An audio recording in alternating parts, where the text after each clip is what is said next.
ভাত, রুটি, পরোটা, লুচি বা নানের সাথে খাওয়ার জন্য একটা ডিমের রেসিপি তোমাদের সাথে নিয়ে এসেছি। এটা এক রকমের ডিম ভাপাও বলতে পারো। তো এই রেসিপিটা যার সাথে খাও না কেন খেতে কিন্তু দুর্দান্ত টেস্টি হয়। তাহলে চলো আজকের এই ডিমের রেসিপিটা এখান থেকে শুরু করা যাক। নমস্কার বন্ধুরা, সুমিস ভিলেজ লাইফে আমি সুমি সবার সাথে আছি আমার আজকের রেসিপি ডিমের ভাপা। তো দেখো আমি এখানে দুটো ডিম কেটে দুভাগ করে 4 পিস করে নিয়েছি। তোমরা কিন্তু ডিমটা তোমাদের পরিমাণ মতো নিয়ে নেবে আর মশলাটাও কিন্তু তোমরা পরিমাণ মতো নিয়ে নেবে। এখানে দেখো ডিমগুলো দুভাগ করে কেটে নিয়ে আমি কিন্তু সাদা তেল দিয়ে এভাবে ভেজে নিচ্ছি। তার আগে ডিমের উপরে সামান্য হলুদ আর সামান্য লবণ দিয়ে কিন্তু মাখিয়ে নিয়েছি। তো দেখো ডিমের কুসুমগুলো বেরিয়ে আসছে বলে আমি কিন্তু এভাবে ওলটপালট সাবধানে করে ভেজে নিচ্ছি। ডিমের ভেতর থেকে কুসুমটা বেরিয়ে গেলেও কিন্তু কোনো সমস্যা নেই। এটা কিন্তু এত সুন্দর রেসিপি, এতে কিন্তু খুব সহজেই রান্না হয়ে যায়। তো দেখো আমি ডিমটা কিন্তু লাল লাল করে ভেজে নিচ্ছি। এভাবে কিন্তু একটু লাল লাল করেই ভেজে নিতে হবে। তো ডিম ভাজাটা আমার এখানে হয়ে গিয়েছে। এবার চলো মশলাটা রেডি করে নিই। তার জন্য আমি এখানে সেই তেলে দুটো শুকনো ঝাল একটু হালকা লাল করে ভেজে নিচ্ছি। মানে আমি এই ঝালটা কিন্তু ভেজে তুলে নেব। তো দেখো ঝালের গাটা যখন একটু কালচে মতো হয়ে যায় তখনই কিন্তু ঝালটা সুন্দর মতো ভাজা হয়ে যায়। তো এই পর্যায়ে আমি ঝালটা একপাশে রেখে পেঁয়াজ কুচি, রসুন কুচি আর আদা কুচু দিয়ে দিয়েছি।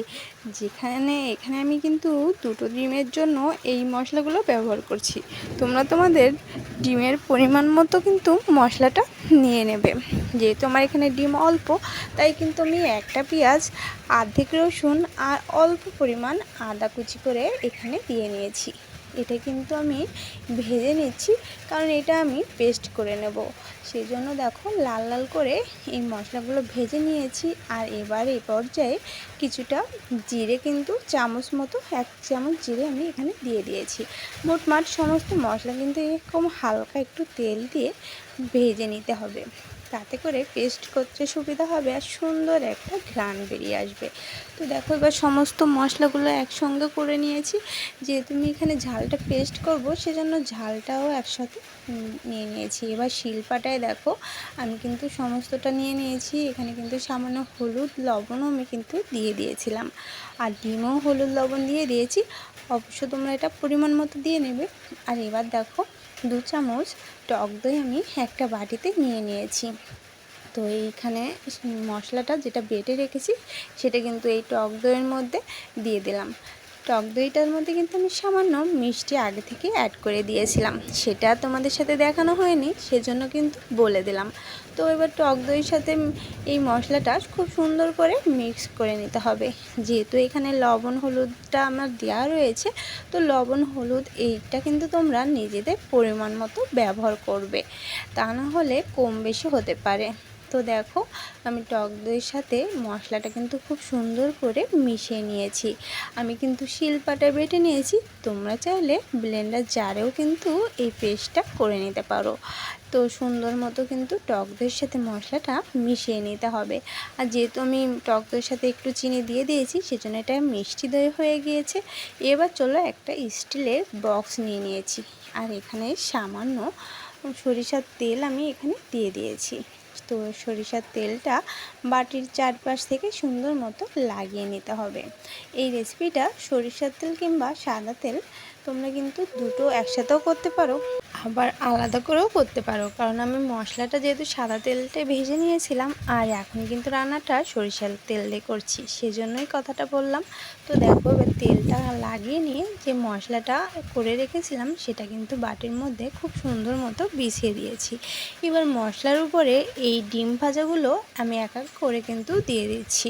যেহেতু আমার বক্সটা ছোট নিয়েছি, কারণ আমি ডিমও অল্প নিয়েছি, তোমরা কিন্তু অনেকটা ডিম নিলে বক্সটাও একটু বড় করে নিতে হবে। এবার ডিমের উপরে চামচ দিয়ে মশলাগুলো কিন্তু এরকম লাগিয়ে দিতে হবে। আমি কিন্তু এখানে জল কিন্তু দিইনি। তো দেখো ডিমের উপরে বেশ সুন্দর করে মশলাগুলো চামচ দিয়ে লাগিয়ে নিয়ে যে বাটিতে আমি মশলাটা পেস্ট করেছিলাম সেই বাটিটা ধুয়ে এখানে কিন্তু আমি জল দিয়ে দিলাম। কারণ এটা আমি রুটি দিয়ে পরিবেশন করতে পারবো বা ভাত দিয়েও করতে পারবো, সেজন্য ঝোলটা কিন্তু অতিরিক্ত করা যাবে না। তো এবার কিছুটা কাঁচা লঙ্কা আমি এর উপর থেকে ভেঙে দিয়ে দিয়েছি। যেহেতু আগে দুটো শুকনো ঝাল দিয়েছিলাম, তা ভিন্ন তো আমি ঝালের গুঁড়োটা এখানে ব্যবহার করিনি, সেজন্য কাঁচা ঝালটা দিয়ে দিয়েছি। আর এবার দেখো জল কিছুটা ফুটিয়ে নিয়েছি। আর এবার তারপরে বক্সটা কিন্তু এভাবে বসিয়ে উপর থেকে একটা কিছু দিয়ে চাপা দিয়ে দিতে হবে।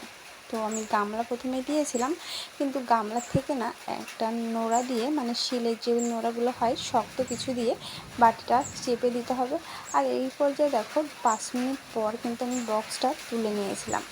আর এবার কি করব, এর ভিতরে যে ডিমটা দিয়েছিলাম প্রথমে, সেগুলো তো ভুট করে দিয়েছিলাম। এবার কিন্তু আমি ডিমের পাশটা পাল্টে দেব। তো এইভাবে করে দিলে কিন্তু সমস্ত পাশটাই কিন্তু খুব সুন্দর মতো হয়ে যায়। যেহেতু ডিমটা আমার এমনি সেদ্ধ হয়ে গিয়েছে, ভাজা রয়েছে, তারপরেও মশলাটা কিন্তু খুব সুন্দর মতো ডিমের মধ্যে প্রবেশ করে। চাইলে তোমরা এই কাজটা করতে পারো, নাও করতে পারো। তো আমার কাছে ভালো লাগলো, মনে হলো একটু করি, সেই জন্যই কিন্তু করে নিয়েছি। তো আমি এইভাবে পাশটা পাল্টে দিচ্ছি এক এক করে। আর যেহেতু দেখতে পাচ্ছ এখানে মশলার মধ্যে এমনি ডিমটা ভিতরে ঢুকে গেছে, আর যেহেতু আর একটু সময় কিন্তু আমার রান্না করে নিতে হবে, এখনও কিন্তু রান্নাটা আমার কমপ্লিট হয়নি। তো যেহেতু আমি ঝোলটা উপর থেকে আর একটু করে দিয়ে দিচ্ছি। আর এবার আমি আবার বক্সটা ঢেকে দেব। আর আবার বক্সটা ঢেকে দিয়ে আমি কিন্তু আবার ওই ফুটন্ত জলের মধ্যে বসিয়ে দিয়ে একটা শক্ত চাপা দিয়ে দেব। যেহেতু আমার এখানে আরও 5 মিনিট রান্না করতে কিন্তু বাকি আছে। মোটমাট আমি 10 থেকে 15 মিনিট কিন্তু এভাবেই বক্সের মধ্যে ভাপিয়ে নিয়েছিলাম। আর এই পর্যায়ে দেখো একদমই কিন্তু আমার এই ডিমের রেসিপিটা রেডি হয়ে গিয়েছে। এটা বোঝার জন্য কিন্তু দেখতে হবে উপর থেকে তেল যখন উঠে আসবে তখনই বুঝতে হবে ডিম ভাপা রেসিপিটা কিন্তু রেডি হয়ে গিয়েছে। তো এত সুন্দর সুস্বাদু আর লোভনীয় এই ডিমের রেসিপিটা তোমরা কিন্তু অবশ্যই বাড়িতে তৈরি করো। আর দেখতে যেমন লোভনীয় হয়েছে, খেতেও কিন্তু দুর্দান্ত হয়েছিল। তো তোমরা কিন্তু একবার আমার মতো করে এই ডিমগুলো এভাবে ভাপিয়ে রান্না করতে পারো। অনেক রকমভাবেই তো আমরা ডিম ভাপা করে থাকি। তো আমার এই ডিম ভাপা রেসিপিটা তোমাদের কাছে কেমন লাগলো অবশ্যই কিন্তু কমেন্টের মাধ্যমে জানাতে ভুলো না। আর এবার চলো আমি তোমাদের সামনে একটু পরিবেশন করে নিই। আমি এখানে কিছুটা ভাত নিয়ে নিয়েছি, আর এবার দেখো ডিমের রেসিপিটা নিয়ে নিচ্ছি। যেহেতু অর্ধেক করা ডিম সেজন্য আমি নিয়ে নিয়েছি, আর কিছুটা ঝোল নিয়ে নিয়েছি। এটা কিন্তু ভাত দিয়ে রুটি দিয়ে খুবই সুন্দর যায়। আমি কিন্তু এখানে প্রথমে ভাত দিয়ে পরিবেশন করেছিলাম, পরে কিন্তু রুটি দিয়েও খেয়ে দিয়েছিলাম, তাতেও কিন্তু খুব দুর্দান্ত হয়েছিল। তো এই দেখতে যেমন সুন্দর হয়, খেতেও কিন্তু ভারী ভালো লাগে। যারা একটু স্পাইসি খেতে পছন্দ করো তারা কিন্তু অবশ্যই এই রেসিপিটা ফলো করতে পারো। আমার চ্যানেলে আরও ডিমের রেসিপি রয়েছে, চাইলে সেগুলোও তোমরা দেখে নিতে পারো। আর কেমন লাগলো আজকের রেসিপিটা অবশ্যই কমেন্ট করে জানিয়ে দিও। এখনও পর্যন্ত যারা আমার সাথে আছো তোমাদের অনেক ধন্যবাদ, অনেক ভালোবাসা।